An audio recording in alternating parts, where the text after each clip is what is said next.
December in our town was always special.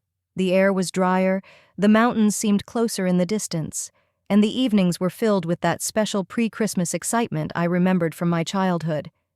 Sitting in my office at the old wooden desk that had once belonged to my late husband Eduardo, I looked at the phone and gathered my courage. This desk remembered many important conversations. Eduardo used to receive suppliers for his pharmacies here, planning business expansion, and I used to help him with paperwork and invoices. After he died 5 years ago, I kept everything just as it was. His pens in the same order, his calendar with his notes, even the smell of his cologne still sometimes in the desk drawers. Rodrigo had once said it was time for me to make a change, but I didn't want to. This office was our shared space, and I wasn't ready to remodel it. Calling Valentina in Lima was never easy. Not because we were fighting, no, it was just that over the past 2 years, our conversations had become strained, formal. My daughter was always in a hurry, always busy with her studies, her husband, her new life in the capital. But Christmas is a family holiday, and I couldn't imagine it without my children. I dialed a familiar number and waited for an answer. It was a long time before Valentina picked up, and I was getting ready to leave a message. "Mom." Valentina's voice sounded surprised, almost irritated. "Is something wrong?" "Nothing's wrong, honey. I just wanted to talk to you. How are you? How's school? How's Esteban?" "It's fine. The session's coming up, a lot to do. Esteban is working as usual. What about you?" I could hear the TV playing in the background, and Valentina was obviously distracted by something else. This multitasking lifestyle of capital city dwellers has always surprised me. In our city, when people talk, they talk. They don't flip through magazines, watch TV, or check their phones. "How did your exams go? You took something in November." "They were fine. Mom, that's not why you're calling, is it? It's not your birthday or the anniversary of Dad's death." I was hurt by the casual way she said it. Like I was only calling for official reasons, not just because I wanted to hear my daughter's voice. "Valentina, I wanted to invite you and Esteban for Christmas. Come for a few days, get away from the hustle and bustle. I'll cook your favorite dishes. We'll decorate the house like we used to." Pause. A long pause, during which I noticed Isidoro pruning the rose bushes in the garden outside the window. He was moving slower than usual, stopping often and putting his hand to his stomach. This alarmed me. Isidoro was a very robust man, and if he allowed himself such weakness in public, then things were bad. "Mom, I don't know. We have plans, friends. It's Lima. There's always something going on for the holidays. Esteban wanted to go to the coast. His co-workers have a summer house there. Valentina, I'm not asking you to stay forever, just a few days. I don't see you very often. The last time you were here in March, it was only for a day. I don't know, it's boring. There's not even any internet, nothing to do. We're used to a different pace of life." Those words hurt me more than I was willing to admit. So the house where she'd grown up, the city where she'd spent 18 years of her life, was now boring? Am I boring too? "Darling, you realize this may be the last Christmas we're all together. Rodrigo's getting married soon. He'll have his own family. You have your own life too, while we can still get together." "Mom, don't be so dramatic." "Okay, all right. I'll talk to Esteban and I'll tell him. But not for long, 3 days tops. And don't get all sentimental, okay?" "Great. Rodrigo will come too. We'll be together like we used to be. Maybe even go to Christmas Mass like when you were little." "Mom, we're not little anymore. And Mass is a definite no-no. Esteban and I aren't very religious people." Okay. We'll just stay home, talk, have dinner." "Uh-huh. Look, Mom, I'm in a hurry. I have a class reunion in half an hour. I gotta get ready. I'll call you later, okay?" And she hung up. I stared at the phone for a few more minutes, trying to figure out why I was so upset by this conversation. Maybe I was expecting more enthusiasm, or at least some basic politeness, or at least that my daughter wouldn't talk about her childhood home as a place with nothing to do. I stood up and walked over to the window. Isidoro was still working in the garden, but I could see he was having a hard time. I needed to talk to him. But first I wanted to call Rodrigo. Maybe talking to my son would cheer me up. Things were easier with Rodrigo. My youngest son worked at the mayor's office as an accountant and lived in a small apartment he'd been renting for 3 years. He was saving up for his own place and was very financially responsible. probably because of years of watching his father run his business. We saw each other every week, usually on Sundays for lunch, and it was a real treat for me. When I called him, he answered right away. "Hey, Mom, what's up? Anything wrong?" "I'm fine, son. I just wanted to talk to you. How was work?" "It's okay. It's the end of the year, though. Reports, audits. People are nervous. Everybody wants to get everything done. How are you? Rosario told me you were going to invite us for Christmas." "Yes, I want us all to get together. I already talked to Valentina. She agreed to come with Esteban. Can you come?" "Of course, Mom. Is there any doubt?" For me, it goes without saying. How did Valentina react? Was she happy? I didn't know how to answer. Rodrigo was very sensitive, and I didn't want to upset him. "Well, you know how she is now. She's very busy. But she agreed to come, and that's what counts." "Mom, what exactly did she say? I can hear it in your voice that something's wrong." I told him about my conversation with my sister, not hiding my frustration. Rodrigo listened attentively. "You know, Mom, Valentina has really changed over the years. I noticed it the last time she came here. She's become, more abrasive or something. But maybe it's just the stress of school and a new life." "It could be. I don't think it's just stress, though. She talks to us like we're from another world. Like we're something primitive, unworthy of her attention." "Mom, don't take it personally. People change. Maybe when she gets here, things will be different. It's always easier with a live-in relationship." "You're right, of course. We'll see. How about you, son? How's your Marisol?" Rodrigo laughed. Marisol was a teacher at the local school. They had been dating for a year and a half, and I could see that my son was very serious about her. "It's okay. She wanted to wish you happy holidays, too. By the way, Mom, there's something I wanted to talk to you about." "What's that?" "Well, Marisol and I are thinking about the future, about getting married. It's just plans for now, but next year maybe—" My heart is beating faster. I'd waited so long for this news. Rodrigo was a wonderful young man, and he deserved to be happy. "Rodrigo, this is wonderful. I'm so happy. Marisol is a beautiful girl, and I will be happy to welcome her into our family." "Thank you, Mom. It was important to me to know that you approve. We haven't made any final decisions yet, but I can already dream of grandchildren?" I laughed. "Mom, you're crazy. Let's organize the wedding first." We talked for another half an hour about his plans, about his work, about Marisol. Rodrigo told me that they wanted a simple wedding, without too much pomp, and that he had already started saving money for a ring. After talking to my son, I felt so much better. At least one of my children remained close to me. I went out into the garden to check on Isidoro. He'd been working for us for 15 years, ever since Eduardo had bought this house on the outskirts of town. It had been overgrown and neglected then, but now it was a paradise. Isidoro knew every tree, every bush, and the garden under his hands had become a miracle. But today, something was wrong. "Isidoro, how are you?" He straightened up, wiping his hands on his old jeans. His face was pale, and his eyes looked tired. I noticed that he was having trouble straightening his back. "It's all right, Mrs. Amelia.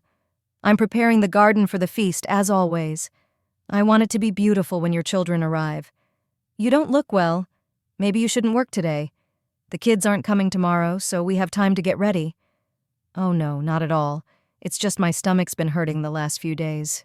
It'll pass." I knew Isidoro well enough to know he never just complained.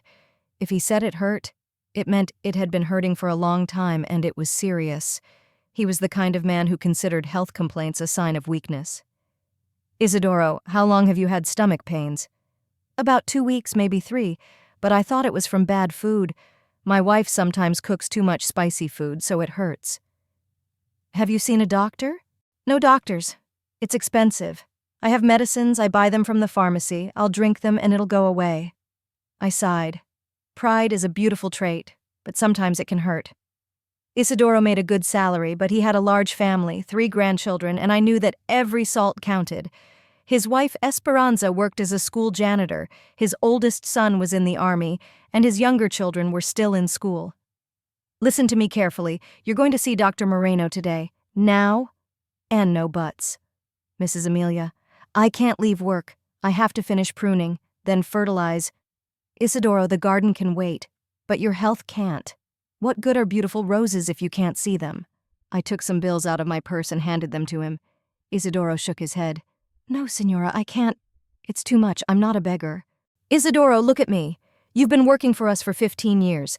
15 years you've made our house beautiful, tended the garden as if it were your own child. You helped us when my husband died. You were always there when we needed help.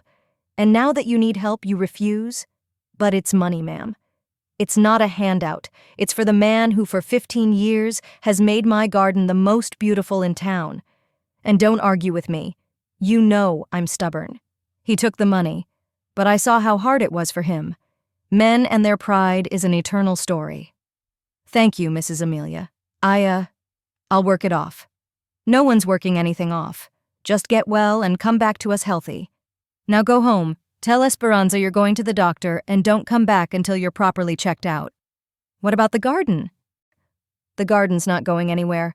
Rosario will help me water the flowers if I need it. After that conversation, I decided to take a walk around town. Our town was small, only about 30,000 inhabitants, and all the old-timers knew each other. I couldn't walk down the main street without saying hello to a dozen people I knew. Senora Gomez from the grocery store, Don Carlos from the bank, Rodrigo's teacher from school. Everyone stopped to chat, to catch up on news, to share their own. But it was Dolores I wanted to talk to today. We had been friends since our children were in kindergarten, and she was the only person with whom I could discuss my innermost thoughts. The fabric store, El Costal, was in the center, in an old colonial building with high ceilings and large windows. Dolores had inherited it from her mother and turned it into a paradise for needleworkers. Here you could find fabrics to suit every taste, from simple cotton to luxurious silks imported from Lima. The walls were hung with swatches, and all around the store were mannequins wearing samples of the clothes that could be made from the fabrics. Dolores stood behind the counter, sorting through a new batch of merchandise. She was almost my age, but she looked younger, probably because she'd never been married and didn't know the stresses of married life. When she saw me, she smiled. "Amelia, I was just thinking about you. Look what beauty has arrived." She showed me a piece of burgundy velvet with gold threads. It was really beautiful, heavy and noble. Can you imagine what kind of dress you could make from it? Or a tablecloth for a festive table? It's very beautiful, but I didn't come to shop. I need to talk. Dolores immediately put the fabric aside and looked at me carefully. We'd been friends for over 20 years and she could read my moods better than my own children. "What's wrong?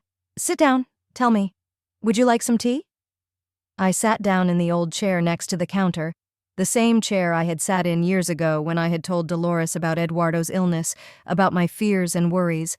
That chair remembered many of my tears and much of her wise advice. I called Valentina today, invited her to Christmas. And, will she come?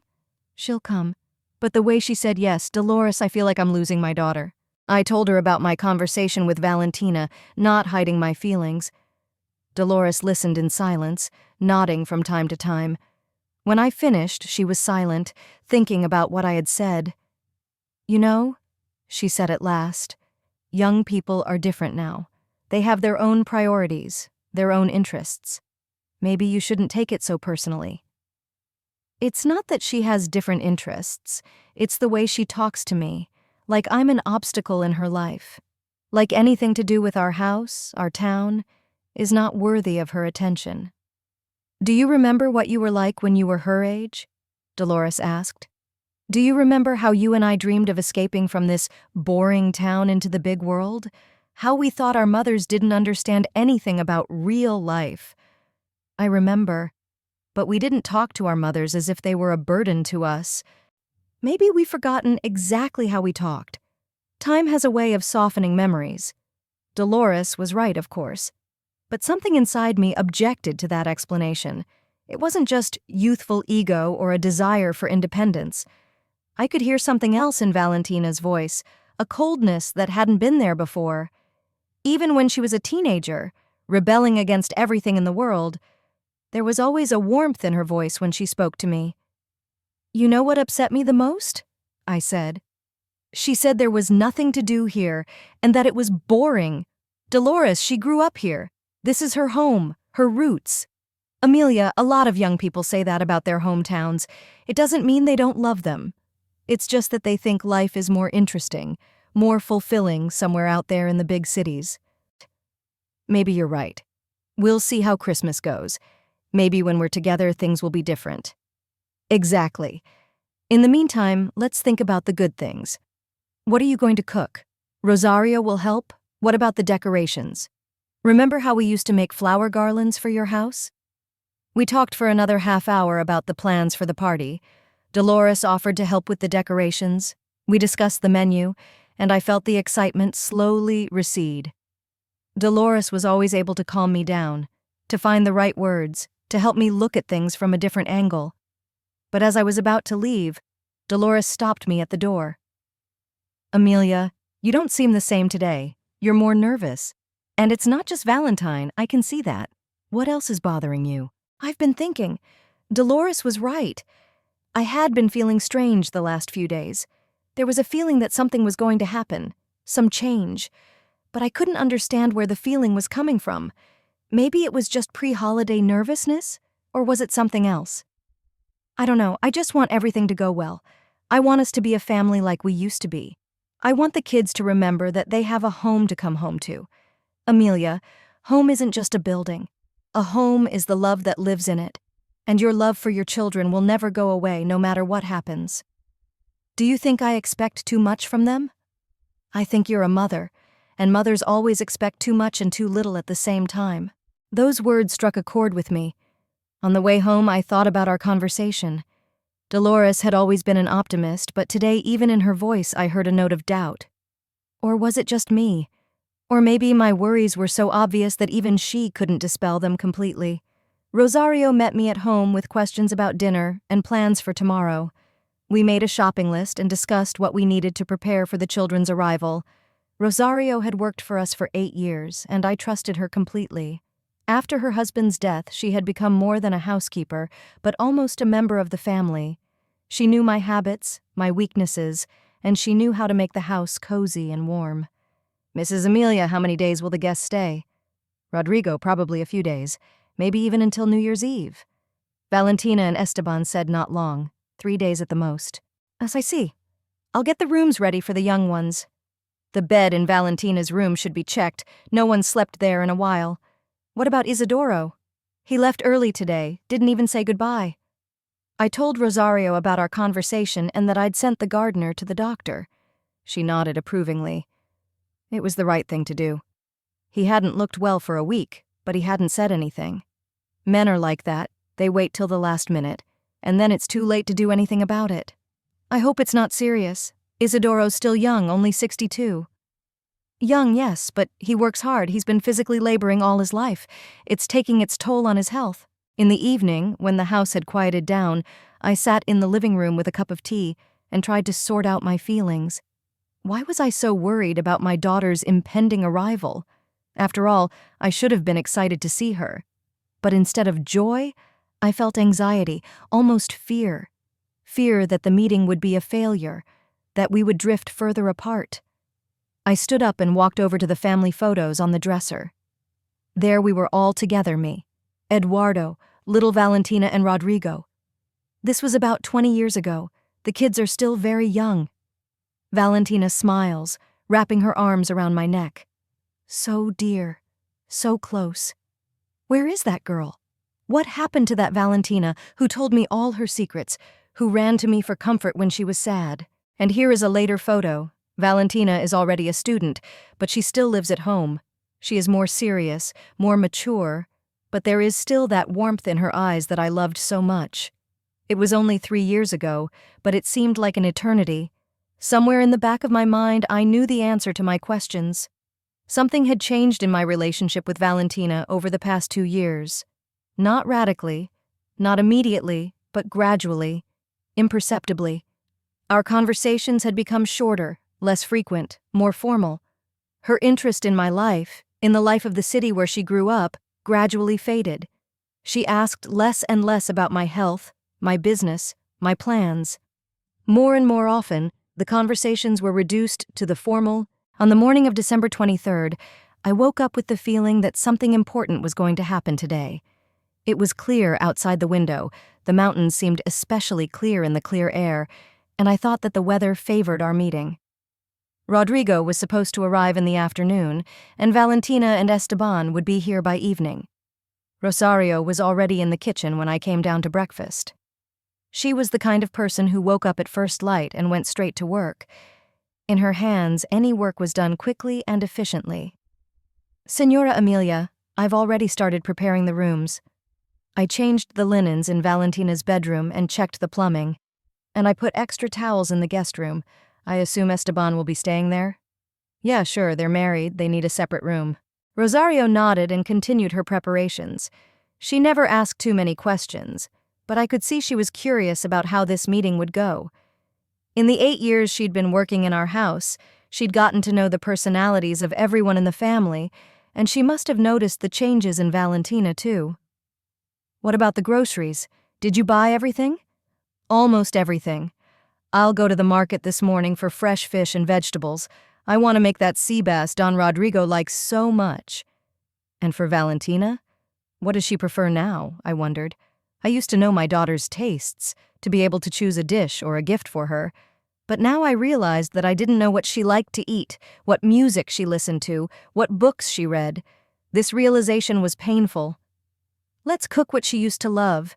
Chicken in orange sauce, rice with vegetables. Maybe her tastes haven't changed." "What about dessert? Remember how much she loved my tres leches?" "Of course she did. You should make it. And that nut cake Rodrigo likes." We spent the morning in pleasant chores. Rosario cooked in the kitchen, I took care of the flowers in the house, changing the water in the vases, adjusting the arrangements. In the living room was the Christmas tree that Rosario and I had put up the day before. It wasn't very big, but it was lovingly decorated with old toys from my children's childhood, new ones I bought every year, and homemade ornaments the children had made at school. Around 1 o'clock in the afternoon, Isidoro called. His voice sounded tired, but calmer than yesterday. "Señora Amelia, I wanted to thank you. I saw Dr. Moreno and he said I had gastritis. He prescribed medication, diet. It's nothing serious, but I need treatment." "Thank God it's not something terrible. Are the drugs expensive?" "No, they're quite affordable. And the doctor said that if I follow the diet and take the medicine, in a month everything will be gone. Thank you, ma'am. If it weren't for you, I'd have been patient for a long time." "Isidoro, the important thing now is to get well, and don't rush off to work. The garden can wait." "I thought I'd come tomorrow, at least to see if everything's all right." "Don't even think about it. The kids are coming tomorrow. We'll have a lot of fuss. You'd better rest at home and heal. And on Monday, if you feel well, then come." After this conversation, my mood lifted. It's good when problems are solved, when what seemed terrible turns out to be quite correctable. Rodrigo arrived around 3 in the afternoon. I could hear the sound of his motorcycle from far away. It was an old but reliable bike he had bought 3 years ago when he started working, and was very proud of it. He said it gave him freedom of movement and independence. "Hi, Mom." He hugged me tightly, as always, and I could smell the familiar scent of his cologne and fresh air. "What's up? Ready for the invasion?" "Ready, son. Rosario's got everything ready. The rooms are cleaned. The food's almost ready." "How are you? Not tired from the road?" "No, it's only half an hour away. But the weather is beautiful. I was driving and thinking how nice it is to live here, where you can breathe clean air and see the mountains." We went into the living room, and Rodrigo looked at the Christmas tree with admiration. "Mom, you make it more beautiful every year. What's that new toy?" He pointed to the little ceramic angel I bought at the market last week. I saw it and couldn't pass it by. I thought it would bring us good luck in the new year. "I'm sure it will. Where's Rosario? I want to say hello." Rosario came out of the kitchen, wiping her hands on her apron. She was always happy when Rodrigo arrived. He was her favorite, though she never showed it openly. "Don Rodrigo, how are you? I've already prepared your favorite perch." "Rosario, you spoil me. What other interesting things are you cooking?" "Chicken for Mrs. Valentina, rice with vegetables, tres leches for dessert, and a walnut cake, especially for you." "It's a celebration. Mom, when are Valentina and Esteban coming?" "They said they'd be here tonight. They'll probably be here by 7 o'clock. We sat in the living room, and Rodrigo told me about work, about plans for the new year, about Marisol. He was so open, so sincere, that he always made me feel young and needed. He was interested in my affairs, asked about my health, my plans, shared his thoughts. That's how communication between close people should be. "Mom, what about the garden? Isidoro's okay?" I told him about yesterday's conversation with the gardener and today's call. Good thing I made him go to the doctor. Men really like to put up with things until the last minute. I do it sometimes too, even though I know it's stupid. "Rodrigo, promise me that if something hurts, you'll tell me right away. I won't read your mind." "I promise, Mom. How are you? Are you all right?" "I'm fine, son. My back hurts sometimes, but that's age. Otherwise, nothing bothers me." We talked for a long time, and I enjoyed this calm, warm conversation. Rodrigo told me he was thinking of proposing to Marisol on New Year's Eve. He's already bought a ring. I'm worried she's not ready yet. "Son, if you've been together for 2 years and you're talking about the future, she's ready. Women can sense these things." "I hope you're right. I'd like to make it nice and festive, maybe have a candlelight dinner or go to the place where we met." It was so nice to see how worried he was, how serious he was about this step. Rodrigo had always been responsible, but in matters of love he was especially tender and considerate. Around 7 p.m., we heard the sound of a car. I looked out the window and saw a white sedan pull up to the gate. It was Valentina and Esteban. "Here they are," Rodrigo said. "Let's go meet them." We went out on the porch. Valentina got out of the car slowly, looking around with an expression that was hardly joyful. It was more like the expression of someone who had come to a place he didn't really want to be. Esteban was pulling things out of the trunk 2 large suitcases, though they were only going to stay for 3 days. "Mom." Valentina walked over to me and gave me a formal kiss on the cheek. There was no warmth in the gesture. "Hello, Rodrigo." "Hi, sis." Rodrigo hugged her, but I noticed that she didn't respond to the hug with the same warmth. "How was your trip?" "It was fine, but the road was terrible for the last half hour. When are they going to put some decent asphalt down here?" That was the first thing she said after greeting me. Not, "How are you?" Not, "How are you?" but a complaint about the roads. Esteban approached us with the suitcases. "Good evening, Mrs. Amelia. Rodrigo, hello." Esteban was a tall, lean young man with carefully styled hair and a fashionable beard. He was dressed impeccably, an expensive shirt, pants that were clearly worth more than the monthly salary of an ordinary clerk in our city. He was always careful about his appearance, and I liked that, but sometimes he seemed too concerned with the impression he was making. "Come inside. You must be tired from the road," I said. Rosario had dinner ready. "It would be a good idea to put things away and clean up first," Valentina said. "Esteban, get the suitcases." The way she said it surprised me. Not "let's get our things organized first," but almost an order. Esteban obediently took the suitcases and headed toward the house. We went inside and I showed them the room. Valentina looked around critically. "Mom, it's really stuffy in here. Does the Wi-Fi even work here?" "It's the same password as before. And you can open the window if you want." "And there's no air conditioning. Esteban, can you sleep in this stuffiness?" "Valentina, it's okay," Esteban said quietly. "Don't worry about it." But I noticed that there was no conviction in his voice. It was more like he was trying to smooth over the awkwardness of the situation, rather than really believing that everything was fine. "If you need anything else, say so," I suggested. "We have a fan we can bring in." "Come on, we'll get through the 3 days," Valentina said, looking like she was about to spend time in jail. We went downstairs to the living room, where Rosario was setting the table for dinner. She had done her best, the best tablecloth, beautiful dishes, candles, flowers in a vase. Everything looked solemn and cozy. "How beautiful," Rodrigo marveled. "Rosario, you're a real artist." "Thank you, Don Rodrigo. I wanted everything to be especially nice for a family dinner." Valentina glanced around the table but made no comment on Rosario's efforts. Esteban was silent too, though I could see that he appreciated the beauty of the setting. "Valentina, please sit down. Rosario made your favorite chicken in orange sauce." "My favorite? Mom, I haven't eaten meat in 2 years, didn't I tell you?" That was like a punch. Of course she didn't. Our conversations had been so perfunctory over the past 2 years that I wasn't even aware of such an important change in her life. She didn't, dear.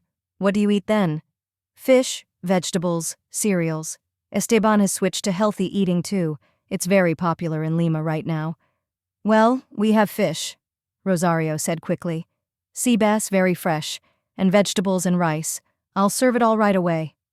Good, Valentina replied indifferently. We sat down at the table, and I tried to make conversation.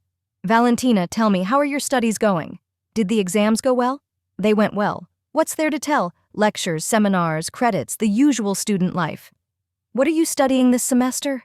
What are the most interesting subjects? Mom, you wouldn't understand. These are specific legal disciplines. Constitutional law, administrative law, civil procedure. It won't tell you anything.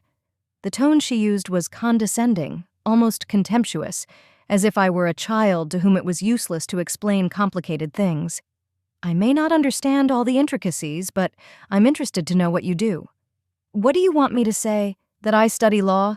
I am. That I'm studying to be a lawyer? I am. It's simple. Rodrigo tried to intervene. Where do you plan to work after graduation? Will you stay in Lima? Of course in Lima, Esteban answered for his wife.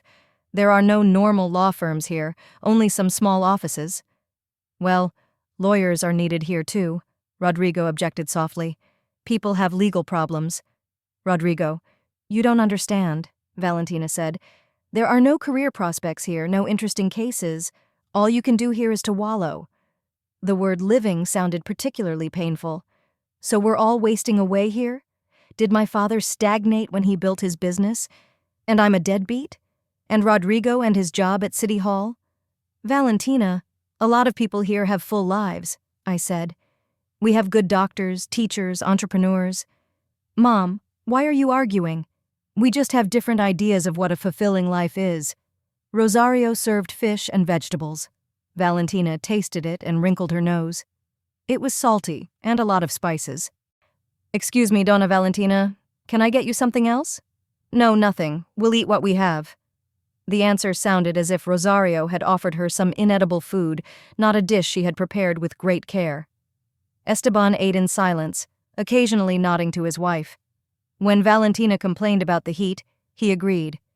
When she criticized the food, he too found faults with it. It seemed as if he had no opinion of his own, or was simply hesitant to express it. What's going on here? Valentina asked. Any events, news? Well, life goes on as usual, I answered. Last week they opened a new polyclinic. They're also planning to repair the road to the center of town. They opened the clinic? Valentina snorted. You call that an event? More interesting things happen in Lima every day than here in a year. Valentina, not everything is measured by the number of events, Rodrigo said. Sometimes it's more important the quality of life, the tranquility, the closeness to nature. Tranquility? Rodrigo, you're 24 years old. At your age, you should be developing, building a career, meeting interesting people, not looking for tranquility. I am evolving. I study, I work, I plan for the future. What kind of future can you plan in this wilderness? Esteban intervened. The maximum you can count on is a small salary in the local administration or a bank. What's wrong with working in the administration? I wondered. Rodrigo helps the city to develop, participates in important projects. Señora Amelia, with respect, but what important projects can there be in a city of 30,000 people? Esteban spoke politely, but there was condescension in his voice. Lima has one neighborhood larger than your city. Valentina nodded in agreement with her husband. Mom, you just don't understand the difference. You've lived here all your life. You have nothing to compare it to. And we've seen how people live in the capital. It's a whole different level. A different level of what? Rodrigo couldn't take it anymore. Stress? Pollution? Indifference? A different level of opportunity, of education, of culture. Valentina replied. Rodrigo, when was the last time you were in a theater, or an exhibition, or at a concert of good music? And when was the last time you just sat in the garden and listened to the birds singing? Parried my brother. Birdsong? Valentina laughed, but it was an unpleasant laugh. Rodrigo, you sound like a grandfather. At 24 years of age, thinking about birdsong. I could see that Rodrigo was upset, though he tried not to show it. He had always been a sensitive boy, and his sister's rudeness hurt him. "Valentina, why do you talk to your brother like that?" I couldn't take it anymore. "Mom, I'm just trying to open his eyes to reality. He's young, he has a chance to change something in his life before it's too late." "Change what?" Rodrigo straightened up. "Quit the job I like? Leaving the girl I love? Leave the home where I grew up and where I have friends and plans?" "Exactly," Valentina exclaimed. "Until you have a family and you're stuck here for good." The words sounded like a slap in the face. Stuck. So life here is a trap to break out of? And Rodrigo and I are the people who couldn't get out and now live a miserable existence? Esteban supported his wife. "Valentina is right, Rodrigo. In the provinces, you can live your whole life without even realizing what you are losing. But in the capital, every day brings new opportunities." Dinner was becoming a nightmare. Instead of a joyous family reunion, it was a torrent of criticism and condescending advice. I could see that Rosario, who occasionally came by to serve the food, was also feeling the strain. "Why don't we talk about something else?" I suggested. "Valentina, tell me about your vacation plans." "My plans are simple. Take a break from school, spend time with friends. We have a good group of friends. We want to go to the coast for New Year's Eve." "We thought we were going to spend New Year's Eve together," Rodrigo said quietly. "Rodrigo, we're not children. Everyone has the right to make his own plans." Every word Valentina said was like a jab. It was as if she were emphasizing that family traditions no longer meant anything to her, that we were a relic of the past that had to be discarded. When dessert arrived, the tres leches that Valentina had loved so much as a child, she tasted one spoonful and set the plate aside. It was too sweet, and heavy after the fish. Rosario, who'd spent half a day on this dessert, looked frustrated. I could see her trying not to show her feelings, but she was hurting. "How about some tea or coffee?" I suggested. "Coffee's fine, but only if you have a decent coffee, not instant," Valentina said. "We have ground coffee," Rosario said. "We'll see what happens," Valentina said. The evening seemed endless. Every attempt at pleasant conversation was met with a wall of indifference or criticism. Valentina and Esteban clearly considered themselves superior to us, and that sense of superiority was evident in every word they said. When we finally finished dinner, Valentina yawned. "We're tired from the road. Let's go to bed." "Of course, dear. Get some rest. We'll have all day tomorrow to socialize." They went up to their room and I was alone with Rodrigo. He looked depressed. "Mom, what happened to her? She's become a different person." "I don't know, son. Maybe it's the influence of the new environment, the new people. Or maybe she's just tired." But deep down, I knew it wasn't fatigue. My daughter had really changed, and that change frightened me. On the morning of December 24th, Christmas Eve, I woke up hoping that today would go better than yesterday. Maybe a good night's sleep had dampened Valentina's mood, and we could spend Christmas in a family atmosphere like we used to. It was sunny outside the window, the birds were singing in the garden, and everything was festive. Rodrigo was already sitting in the living room with a cup of coffee when I came downstairs. He looked rested, but his eyes still showed the frustration of yesterday. "Good morning, Mom. How'd you sleep?" "Fine, son. You're up early." "Yeah, I'm used to getting up early. I wanted to take a little walk around the garden, see how Isidora's roses are doing. By the way, they're blooming beautifully, even though he's sick." We sat in silence, drinking coffee and listening to the sounds of the house waking up. Rosario was already busy in the kitchen. Today we were going to prepare a festive dinner, and she had been at it since morning. "Mom, what are you planning to cook tonight?" "Rosario will cook turkey with herbs. Remember how Dad loved that dish, and baked potatoes and avocado salad and rice and raisins, and of course panettone for dessert." "That's great. I haven't had my dad's favorite turkey in a long time. Do Valentina and Esteban know about the menu? Yesterday she said she doesn't eat meat." "I'll ask Rosario to cook something separate for them. Fish, maybe, or vegetable dishes." Around 10 in the morning, Valentina and Esteban came down. Both looked sleepy, but not particularly happy. Valentina was dressed in expensive pajamas that must have cost as much as Rosario's monthly salary, and Esteban was wearing a famous brand of tracksuit. "Good morning," Valentina said without much enthusiasm. "Is there breakfast?" "Of course, dear. Rosario made scrambled eggs. There is fruit, fresh bread, cheese." "What kind of bread? It's not white, is it?" "Regular bread from the bakery." Valentina wrinkled her nose. "We're used to eating whole grain bread. White bread is bad for your figure and your health. In Lima, even the regular stores sell the right kind of food."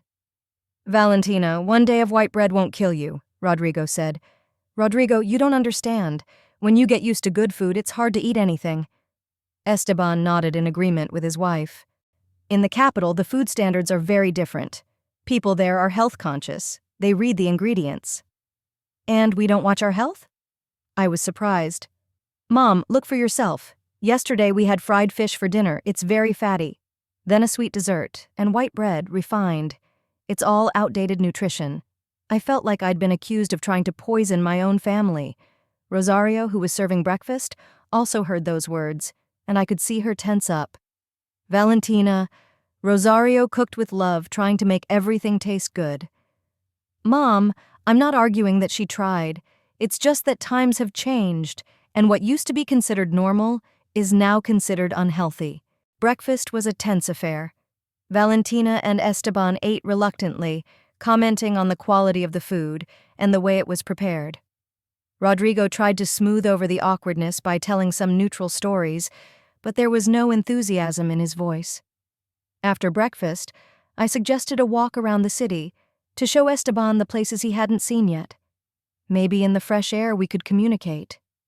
"What is there to show?" Valentina asked. "The same streets, the same houses as 10 years ago?" "My dear, a lot has changed in recent years.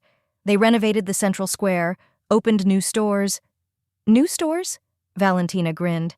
"Mom, in Lima, new shopping centers with world brands open every week, and here, a new store is probably another store with Chinese goods." Esteban supported his wife. "Honestly, Señora Amelia, I walked around the center yesterday. It all looks rather provincial.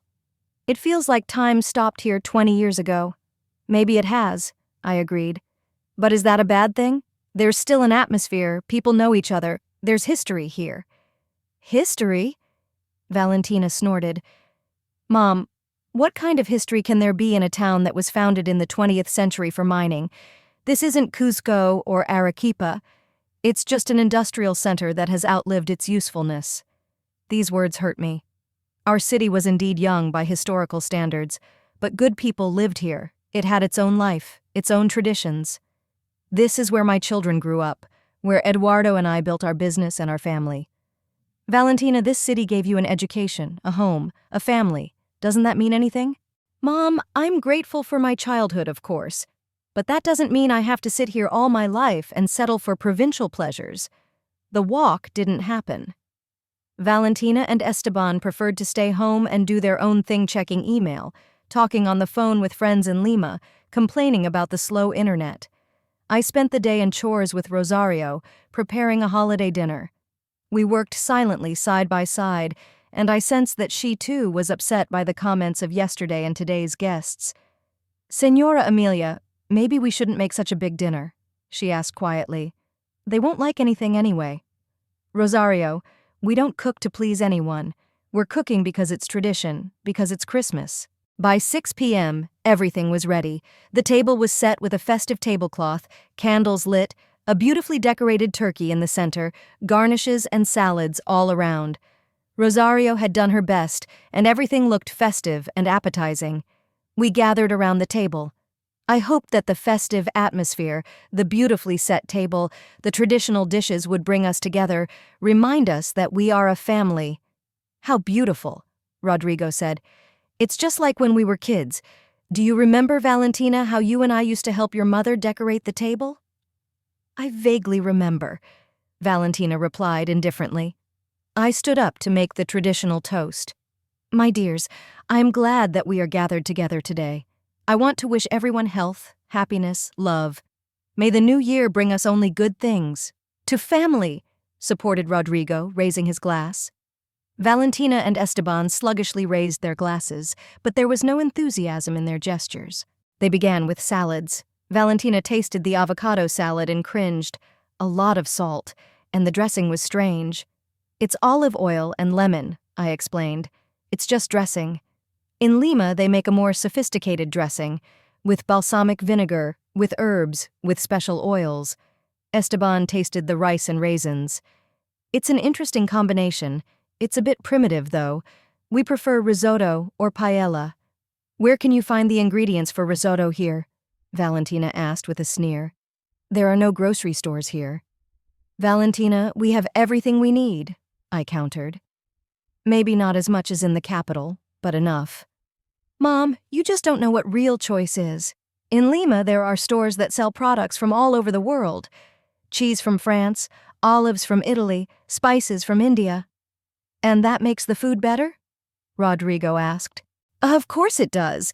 It broadens your horizons, allows you to try new things, develop your palate. When the turkey was served, the reaction was predictable."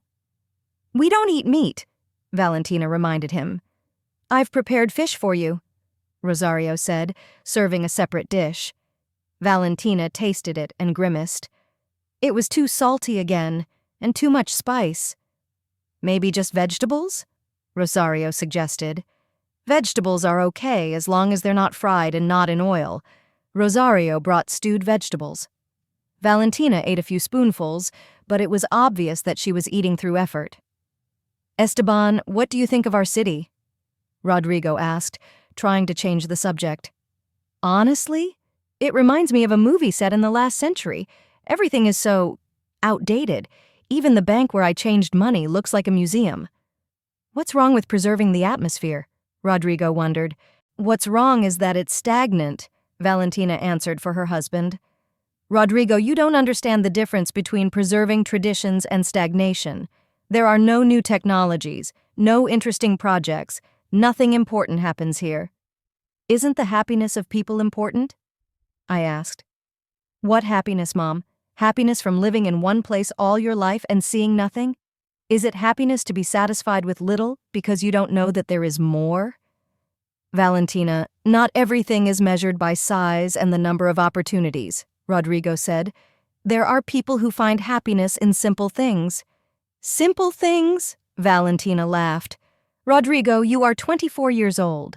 At your age, you should strive for more, not be satisfied with simple things." "And what is more?" I asked. "Career, money, status, opportunities," Valentina listed. "Travel, education, culture." "Mom, when was the last time you were in a theater, or at an exhibition, or just in a nice restaurant?" "Why would I do that?" I wondered. "I have a house, a family, friends." "Mom, you talk like you're 80 years old. You are 58, you could live an active, interesting life, but instead you sit in this wilderness and—" "And what?" I asked sharply. "And degrade," Valentina finished. "Mom, you're a smart woman, but you've closed yourself in this little world and stopped developing. You read the same magazines as you did 10 years ago, watch the same programs, talk to the same people." These words hit me like a slap in the face. "So my life, my choices, my values are degradation?" "Valentina, how can you say that?" Rodrigo was outraged. "Rodrigo, I'm telling the truth, and you should hear it too. Look at you, working as an accountant in a small town, dating the local teacher, dreaming of buying a house in the same neighborhood where you grew up. That's not a life.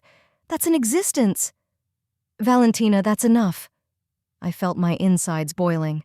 "No, Mom, it's not enough. Someone has to tell you the truth. Mom, look at you. You wear the same dresses you wore 10 years ago. You comb your hair like your grandmother. Your friends are the same provincial aunts who can only talk about who married whom. Your interests don't go beyond this backwater." Esteban laughed softly. "And your housekeeper," Valentina continued. "She cooks like it's the last century. And you think that's normal? You don't even realize how ridiculous you look with your solemn speeches about family and traditions." "Valentina!" Rodrigo tried to stop her. "Valentina what? Mama lives in a world of her own, where she thinks she's important, but in reality she's just a rich widow from a remote province who has nothing else to do but boss around the servants and meddle in the children's lives." "Valentina!" Rodrigo jumped up from the table. Valentina, what? Am I supposed to keep quiet and pretend that everything is fine? Am I supposed to pretend that I'm interested in hearing about your miserable job and your mother's silly stories about the gardener? Am I supposed to marvel at this pathetic dinner and your primitive conversations? Mother, you don't even realize how ridiculous you are. With your solemn toasts, your self-importance, you think that because you have your late husband's money, you're something? Esteban sat silent, but there was a smile on his face. He was clearly enjoying what was happening. Valentina, how dare you? I got up from the table. Dare what, Mom? Tell the truth? Mom, look at you. You're a pathetic old woman who doesn't understand anything about the modern world. You live in the past, you're afraid of the future, and the only thing you're interested in is gossiping with the neighbors and reminiscing about Daddy. There was dead silence in the living room. Even Esteban stopped smiling, apparently sensing that Valentina had overstepped her bounds. Valentina, apologize to your mother immediately, Rodrigo shouted. Apologize? For what? For telling the truth? Valentina stood up and looked at me with a kind of angry triumph. Rodrigo, you know it too, you're just afraid to admit it. Mom has turned into a pathetic provincial old woman who doesn't understand anything about the modern world. She lives on her dead husband's money, bosses around the servants, and thinks that makes her important. But in reality, she is just a useless old woman who clings to her children because there is nothing else in her life. Esteban laughed softly, and that laugh sounded like the last straw. And you think so too? I asked, looking at my son-in-law. Señora Amelia, I didn't mean to offend you, Esteban began. But Valentina interrupted him. Of course he thinks so. Any reasonable man would realize that. And then they both laughed. Valentina and Esteban laughed at my words, at my pain, at everything that was dear and important to me. I looked at the daughter I had given birth to, raised and loved more than life. This beautiful, educated young woman sat at my table, ate the food prepared for her, and called me a pathetic old woman, and laughed. I didn't say anything. I just got up from the table and walked toward the exit of the living room. I heard Rodrigo's voice behind me. Valentina, you're crazy. How can you talk to your mother like that? Rodrigo, don't make a scene. If you don't like the truth, that's your problem. I went up to my bedroom, closed the door, and sat on the bed. My hands were shaking. My heart was racing. Valentina's words sounded like a sentence in my head. A pathetic old woman who doesn't understand anything about the modern world. Loud voices were heard outside the door. Rodrigo was saying something to his sister, and she answered him sharply and angrily. Then I heard footsteps on the stairs. Apparently, Valentina and Esteban had gone upstairs to their room. I sat in the dark, thinking about what had happened in those 2 days. The daughter I loved, the one who was part of my heart, had turned into a stranger. More than that, a person who despised me. And the worst part was what I was beginning to realize. This was not a temporary blur, not the result of fatigue or stress.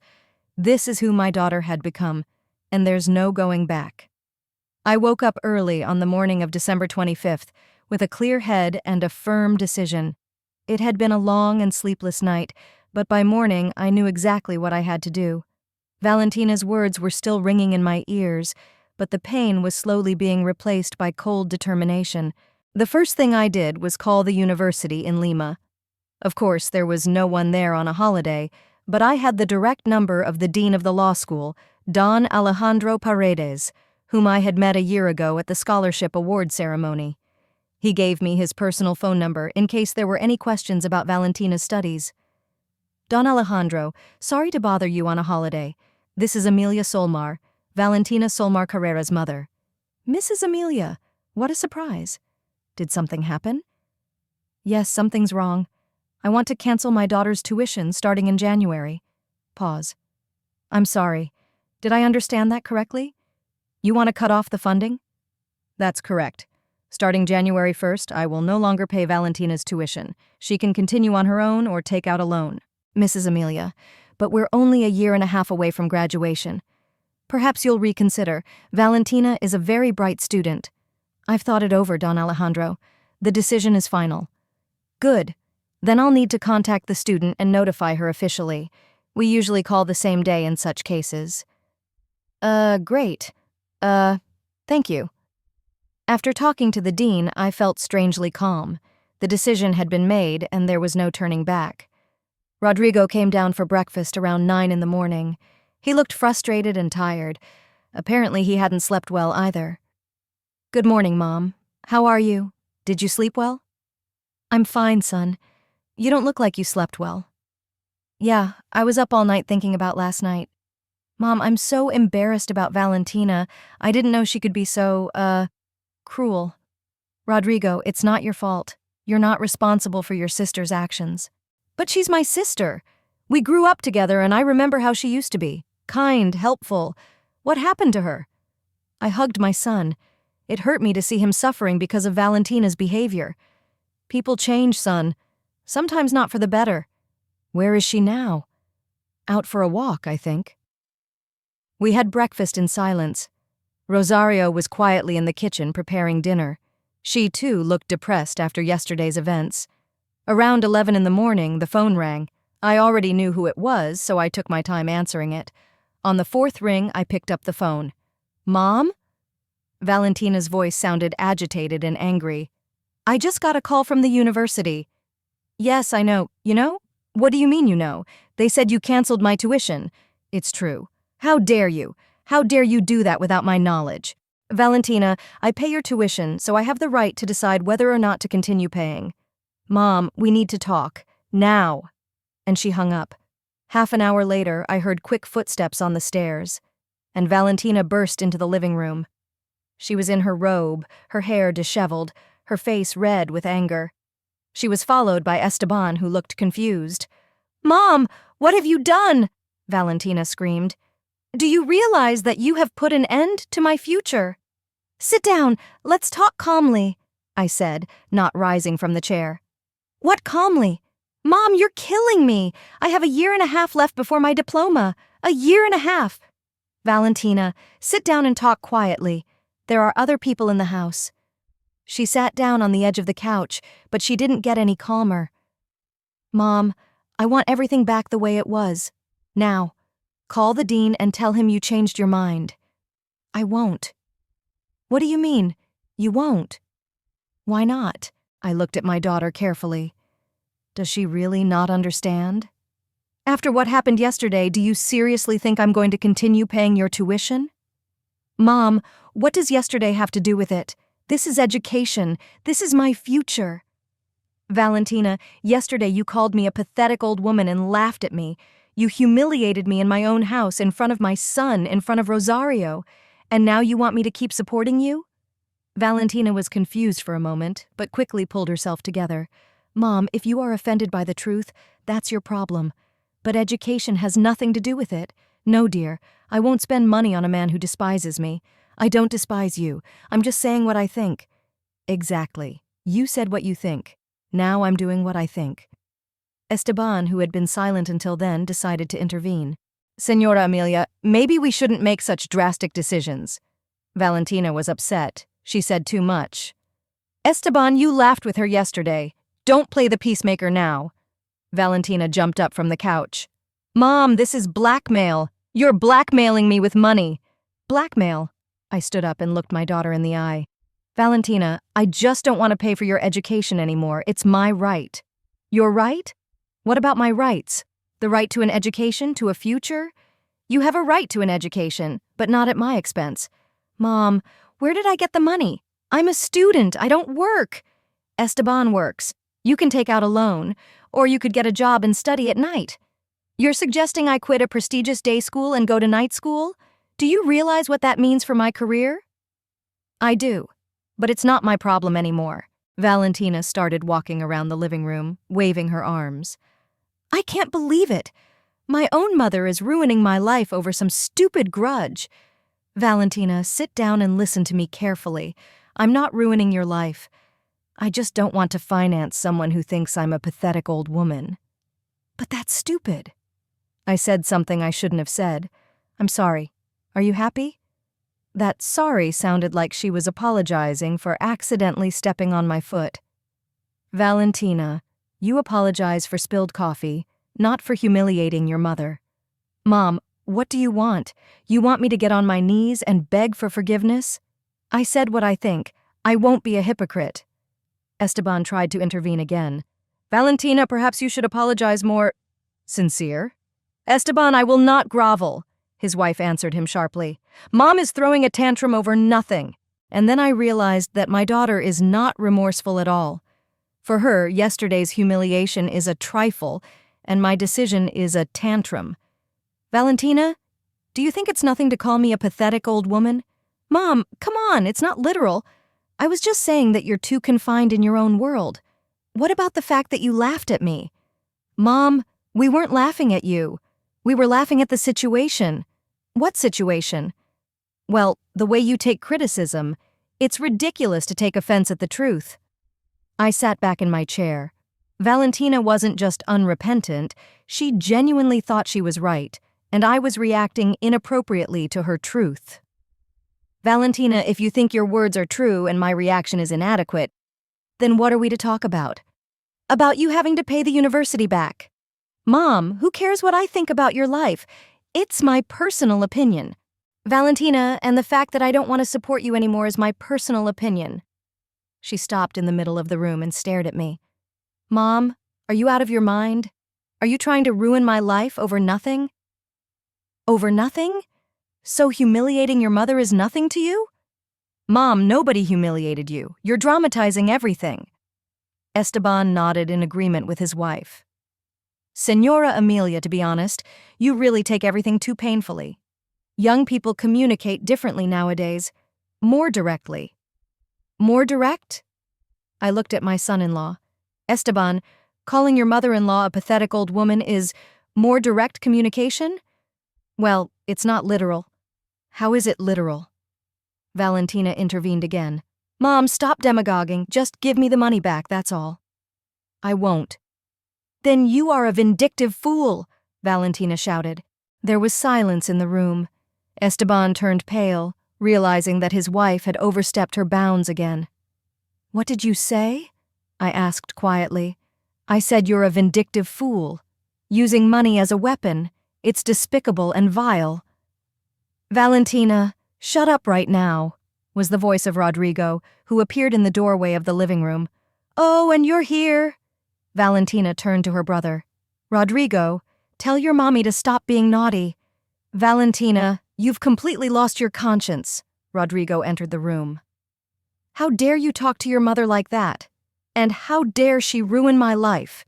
She's not ruining your life. She just doesn't want to pay for your education after you humiliated her. Rodrigo, stay out of our relationship. Valentina, this is our family, and I have the right to speak my mind. Esteban tried to pull his wife away. Valentina, let's go. We need to think about this calmly. No! She broke free from his arms. Mom, I'm asking you for the last time. Will you return the money? No. Then you've lost your daughter. I'll never come here again. And I won't bring my children here. You'll be alone with your provincial pleasures.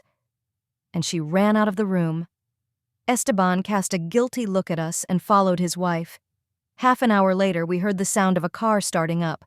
I went to the window and saw a white sedan pulling out of the yard. Valentina and Esteban were driving away. Rodrigo came over to me and put his arm around my shoulders. Mom, you did the right thing. You think so? I'm sure. She was out of line. And then, maybe this will teach her some sense. I stared at the empty road and thought about the fact that the daughter I'd given birth to and raised had just called me a vindictive fool and promised never to come back. And you know what? I wasn't in pain. I was at peace. It was 3 days after Valentina left, 3 days during which I thought a lot, weighed my decision, and realized that I could no longer live in uncertainty. I had to put an end to the story. On the morning of December 28th, I called our family lawyer, Don Miguel Torres. He had handled our family's affairs under Eduardo, had drafted the will after his death, and I trusted him completely. Don Miguel, I need to amend the will. Can you come today? Of course, Mrs. Amelia. Serious changes? Yes, quite serious, and I want the children to be present at the reading. I see. What time would be convenient for you? 4 o'clock this afternoon, if that's okay. Okay, I'll be at your place at 4. The next call was to Rodrigo. Son, can you be here at 4 o'clock today? We need to discuss family business. Sure, Mom. Is something wrong? I'll tell you when you get here, and call Valentina. Tell her to come too. Mom, are you sure? After what happened, I'm sure. She needs to hear it. Rodrigo called his sister, and to my surprise, she agreed to come, probably hoping I'd changed my mind about university. Don Miguel arrived exactly at 4 o'clock. He was an older, gray-haired man with kind eyes and mild manners. He had known our family for many years and had always treated me with respect and understanding. Señora Amelia, I have brought all the documents. Tell me what you want to change. We sat in Eduardo's office and I told Don Miguel what had happened. He listened attentively without interrupting. I understand your position, he said when I had finished. What exactly do you want to change? Valentina's share of the inheritance I want to divide between Rodrigo and the charitable organizations. 50% to Rodrigo, 50% to the local hospital and school. Good. I'll prepare the documents. At 4:30, Rodrigo arrived, followed 10 minutes later by Valentina and Esteban. I could see them from the office window. Valentina walked slowly toward the house, her face tense. Esteban kept close to her, but it was obvious that he was nervous. Rosario escorted them into the study. Valentina entered first, looked around the room, and saw Don Miguel with the documents. Mom, why a lawyer? There was alarm in her voice. Sit down, please. You'll hear everything. Rodrigo sat down in the chair next to me, Valentina and Esteban on the couch across from me, and Don Miguel at the table with the documents. I asked Don Miguel to come here to make the changes to the will, I began. And I want you to know about these changes. Valentina turned pale. Mom, what changes?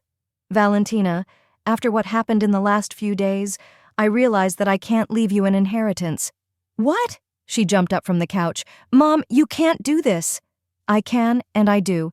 Don Miguel, announce the new terms of the will. The lawyer put on his glasses and took the document. According to Amelia Solmar's new will, all property, including the house, bank accounts, and securities, is distributed as follows. 50% goes to her son, Rodrigo Solmar, 25% to the city hospital for the purchase of medical equipment, and 25% to the local school for educational programs. What about me? Valentina asked in a whisper. Valentina Solmar Carrera gets nothing, Don Miguel continued. Valentina stood in the middle of the office, swaying as if she had been struck.